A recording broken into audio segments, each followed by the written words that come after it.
কোচবিহারের দিনহাটার ভেটাগুড়িতে জোড়া খুন, দুজনকেই ছুরি দিয়ে কোপানো হয়েছে বলে প্রাথমিক অনুমান। ঘটনাটি ঘটেছে দিনহাটা ১ নম্বর ব্লকের ভেটাগুড়ির বালাডাঙ্গা এলাকায়। মৃত ব্যক্তিরা হল হাসানুর রহমান, বয়স ৩৫ বছর এবং আইচার মিয়া, বয়স ৫৮ বছর।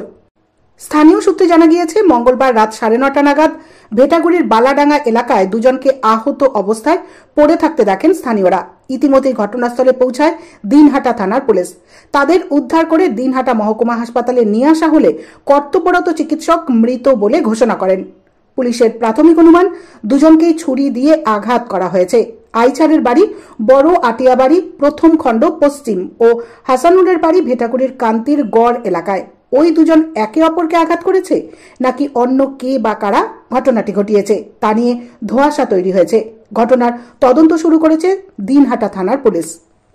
আমার পাশে বাড়ি ওর বাবা, আমার বাবা যা বলতেছে তোমার স্বামী এরকম বাচ্চায় মরিয়েছে, কে ছুরি মারছে।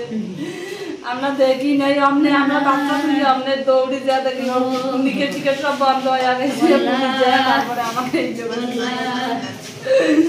আমরা দেখি কে এখন মারছে। ওরা তো তাহলে তিনজন ছিল, আমরা তো দেখি নাই কে মারছে। আমার তো যা কে সব পায়ে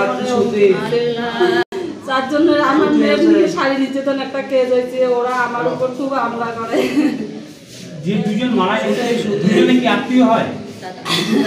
ঘুমিয়ে ঘুমিয়ে পড়ছি, হাল্লা চিলি হয়ে বাড়ি দেখি দুজনে পড়ে আছে। নাম কি, নাম জানেন? একটা নাম হাসানুর, আরেকটা নাম ইসুফ। আমার চাচা হাসানুর ভাই হয়।